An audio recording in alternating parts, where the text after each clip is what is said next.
বর্ষাকালের মাছের ডিমের বড়া বাঙালিদের একটা ইমোশন। তবে আজ একদম অন্য রকমভাবে একদম ভিন্ন স্বাদের একটা মাছের ডিমের বড়ার রেসিপি শেয়ার করব তোমাদের। এই সিজনে একবার হলেও এইভাবে রান্না করে দেখো, আশা করি তোমাদের ভালো লাগবে।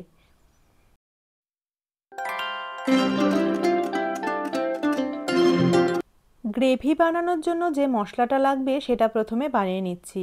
কয়েকটা কাজু বাদাম, মানে 7-8টা মতো কাজু বাদাম দিয়ে দিলাম, তার মধ্যে দিয়ে দিলাম এক মুঠো চারমগজ, আর বেশ অনেকটা পরিমাণে পোস্ত, একটু সাদা সর্ষে, আর দিয়ে দিচ্ছি অল্প একটু কালো সর্ষে। তবে তোমরা চাইলে শুধু সাদা বা শুধু কালো সর্ষেও দিতে পারো। এবার এটার একটা শুকনো পেস্ট তৈরি করে নেব মিক্সিতে দিয়ে। প্রথমেই কিন্তু আমরা জল দিচ্ছি না। এবার এই শুকনো পেস্টটার মধ্যে দিয়ে দেব 2-4টে কাঁচা লঙ্কা, ঝালটা তোমাদের ইচ্ছে মতো দেবে, আর দিয়ে দিলাম সামান্য একটু লবণ। এবার অল্প একটু জল দিয়ে এটাকে আবারও একটা পেস্ট তৈরি করে পুরো মশলাটা আমরা রেডি করে নেব।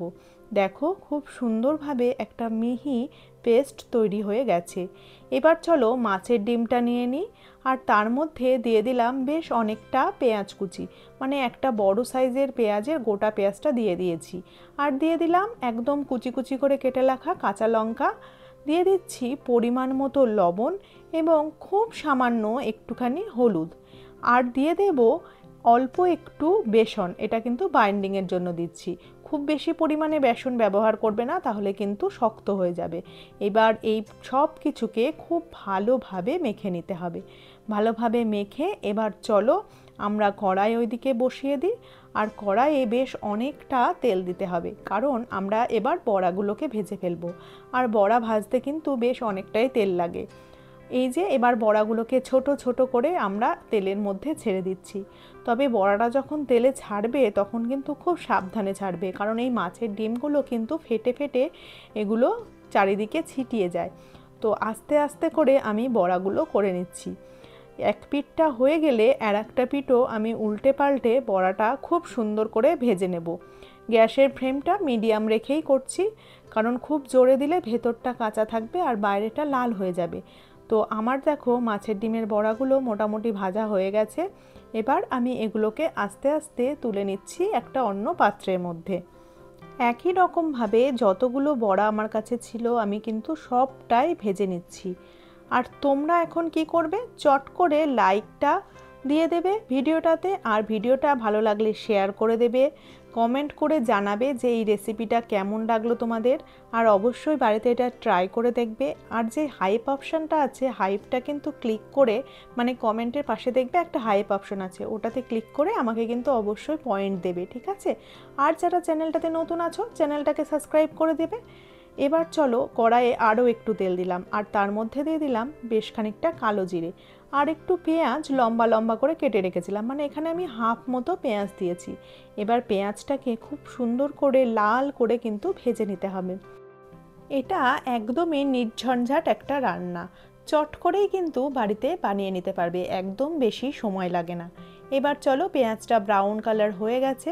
এবার এর মধ্যে ওই যে পেস্টটা তৈরি করে রেখেছিলাম সর্ষে পোস্ত সব কিছু দিয়ে, ওই পেস্টটা এর মধ্যে দিয়ে দিলাম। পেস্টটাকে দিয়েও কিন্তু এটা খুব ভালো মতো কষাতে হবে। তবে সর্ষে কষানোর সময় একটা জিনিস মাথায় রাখবে, গ্যাসের ফ্লেমটা কিন্তু একদম কমিয়ে দেবে, না হলে সর্ষেটা কিন্তু তেতো হয়ে যেতে পারে। মিক্সির বাটির মধ্যে যে মশলাটা লেগেছিল সেটাও জল দিয়ে গুলে এটার মধ্যে দিয়ে দিলাম। আর এর মধ্যে দিয়ে দেব একদম অল্প পরিমাণে হলুদ, যেহেতু এটা সর্ষে পোস্ত দিয়ে বানাচ্ছি সেজন্য হলুদ খুব বেশি দেব না। আর একটু চিনি দিলাম, তোমরা চাইলে চিনিটা স্কিপও করতে পারো, তবে 2-4 দানা চিনি দিলে না টেস্টটা বেশ অন্যরকম হয়। এবার ভালো মতো এটাকে কষিয়ে নিতে হবে। আমি দেখো কষাতে কষাতে এটা দিয়ে কিন্তু তেল বেরোতে শুরু করে দিয়েছে। এই মতো অবস্থায় তুমি এর মধ্যে অল্প একটু লঙ্কার গুঁড়ো দিয়ে দিতে পারো, আর যদি না চাও তাহলে না দিলেও কিন্তু হবে। এবারও ভালোভাবে আবার কষাতে থাকছি।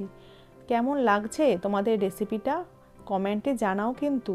আমি তোমাদের কমেন্টের জন্য ওয়েট করে আছি। এবার দেখো কড়াইয়ের গা থেকে যখন এই মশলাটা ছেড়ে ছেড়ে আসবে তখন বুঝে যাবে যে একদম কষানো হয়ে গেছে। তখন এর মধ্যে তোমরা পরিমাণ মতো জল দিয়ে দেবে। আস্তে আস্তে করে জলটা দিতে থাকবে, মানে প্রথমে একটু জল দিয়ে দেখবে, ফট করে বেশি জল দিয়ে দিও না, অল্প অল্প করে জল দিতে দিতে এটাকে নাড়তে নাড়তে দেখবে যে কতটা পরিমাণ তোমাদের জল লাগছে।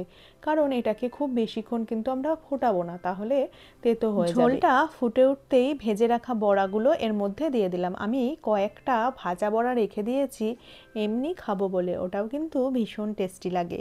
এবার দেখো সবটা ভালো করে যাতে ঝোলের মধ্যে শোক হয়ে যায় সেই জন্য আমি এগুলোকে ভালো করে নাড়াচাড়া করে দিলাম।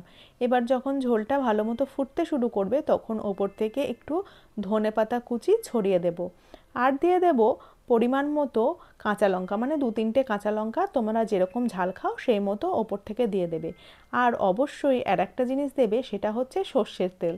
একটু সর্ষের তেল ওই ঝোলটার উপরে ছড়িয়ে দেবে। ব্যাস, তাহলেই রেডি হয়ে যাবে দুর্দান্ত স্বাদের আমাদের সর্ষে পোস্ত দিয়ে মাছের ডিমের বড়া।